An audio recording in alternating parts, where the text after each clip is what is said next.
America और Israel के लिए मौत का जाल तैयार। रशिया मैदान में आ गया। रशिया क्या कर रहा है, किस तरह ईरान की मदद कर रहा है।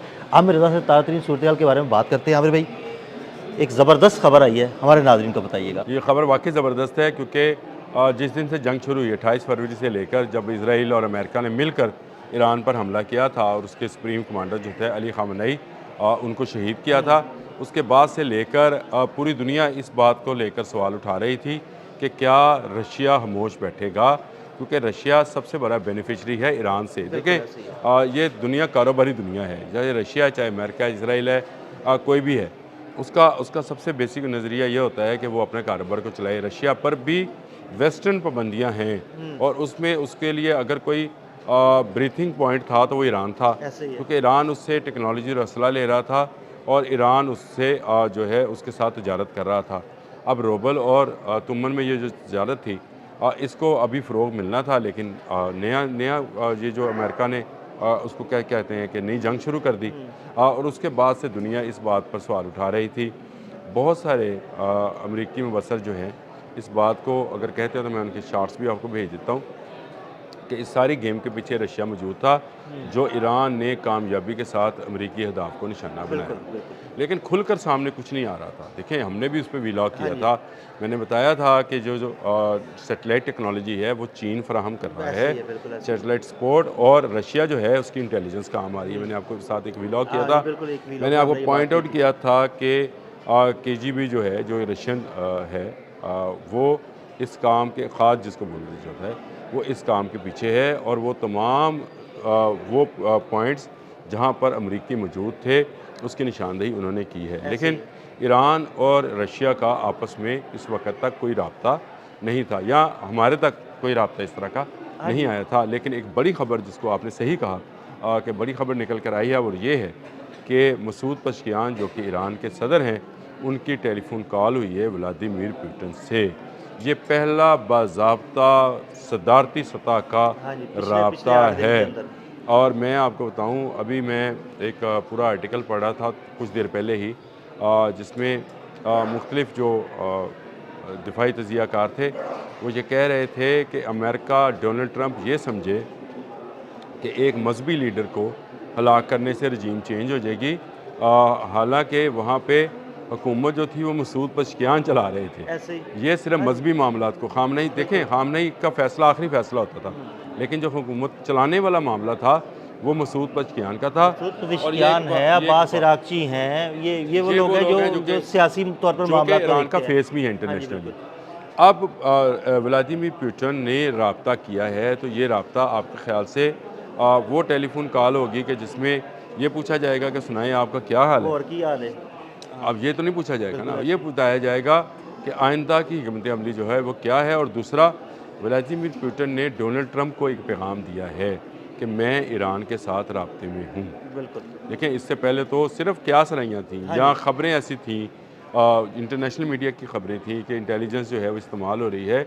बहुत सारे अमेरिकन जो थे तजियाकार, वो ये बात कह रहे थे कि इतना एक्यूरेट निशाना जो है वो ईरान का नहीं हो सकता अगर उसके पास ये मालूमात ना हो। जो उसको कौन फराहम कर सकता था?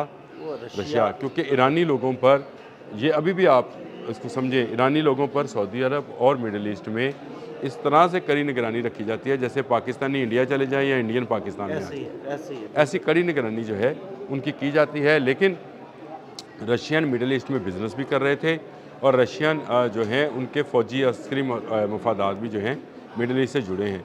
अब ये सारी इंटेलिजेंस कैसे मिल रही थी, कौन इसको दे रहा था, इससे हटकर जंग के इन हालात में, इस अदवार में, जब ईरान एक थका देने वाली जंग जो है अमेरिका और इसराइल पर मुसल्लत कर चुका है। मैं थका देने वाली पर आप मेरे से किसी दिन बात कर लीजिएगा, ये थक जाएंगे, ईरान फतह नहीं कर पाएंगे। ये बात ज़हन में रखिएगा, अलग से कर लीजिएगा। लेकिन बात यह है कि स्ट्रेटजी पे बात कीजिएगा। ये ईरानी स्ट्रेटजी है, इस स्ट्रेटजी का नाम क्या है, इसको किस तरह से इस्तेमाल किया जाता है, और इसका आगे आने वाले दिनों में क्या असरात निकलेंगे, ये मैं अलग से बात कर लेंगे। लेकिन इस वक्त जो है मसूद पज़ेश्कियान का व्लादिमीर पुतिन से रब्ता जो है, ये डोनाल्ड ट्रंप को खुली चुनौती है कि अब रशिया जो है वो ईरान के साथ खड़ा है। दोनों सदूर का आपस में रब्ता होना, और उसमें जो है उनका ये कहना कि वो आने वाले दिनों में इसको मामलात को बड़ी गहरी नज़र से व्लादिमीर पुतिन ने कहा है, वो देख रहे हैं और देख रहे हैं कि ईरान जो है अंडर अटैक है, यानी ईरान पर हमला किया जा रहा है। ये वो मौक़िफ़ है जो चाइना ने अक़वाम मुत्तहिदा में अपनाया था, लेकिन व्लादिमीर पुतिन ने मसूद पज़ेश्कियान को फ़ोन किया है। तो इसका मतलब ये है कि दो सुपर पावरें इस बात पर तो आमादा नज़र आती हैं कि ईरान पर हमला हुआ है और ईरान का दफ़ा किया जा सकता है। देखिए, बैनुल-अक़वामी तौर पर अब ईरान ये कह सकता है कि उसने जो भी कार्रवाई की, चाहे वो मिडल ईस्ट में की या किसी दूसरे मुल्क पे की, उसने अपने दिफा में की, क्योंकि उस पर हमला किया गया है।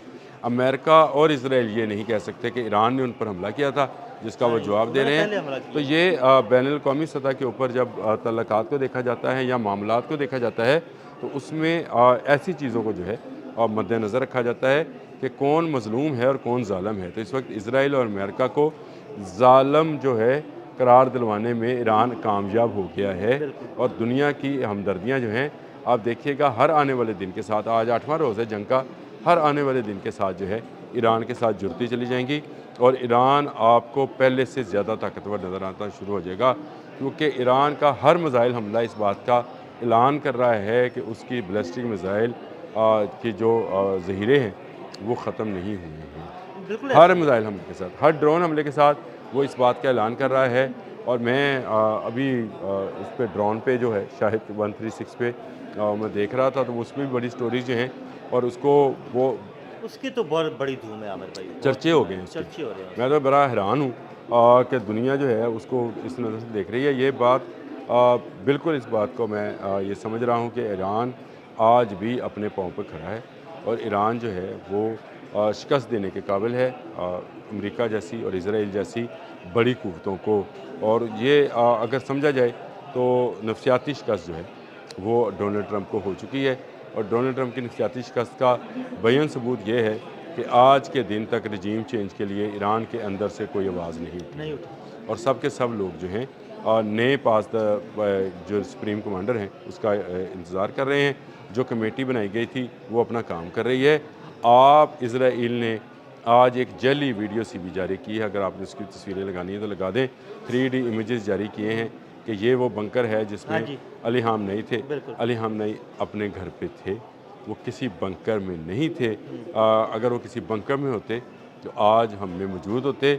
वो शहीद किए गए और उन्होंने अपने वो कम्प्लेक्स जो उनका रहायशी कम्प्लेक्स था उसमें अपनी जो है उनका नवासा था, बेटा था, बेटी थी, दामाद था, उनके साथ जो है शहादत पाई है।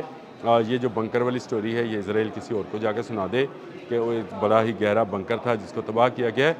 आप अभी तक ईरान की कोई स्ट्रेटजिकली जो साइड है, साइड जो है उसको आप तबाह नहीं कर पाए हैं।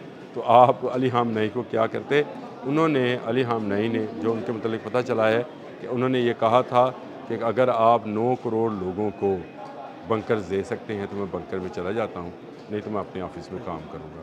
तो ये उनकी शहादत की एक अज़मत है, उनकी अज़मत की एक निशानी भी है, और वो शहीद किए गए हैं। और इस उम्र में शहादत देकर उन्होंने ईरानी कौम को यकजा कर दिया। तो बहुत शुक्रिया आमिर भाई। आमिर भाई ने तातरीन सूरत के बारे में आपको आगाह किया कि किस तरह मसूद पज़ेश्कियान और रूसी सदर का रब्ता हुआ है और उस पर क्या बातें हुई। अदील अहमद और आमिर रज़ा को इजाज़त दीजिएगा। अल्लाह हाफ़िज़।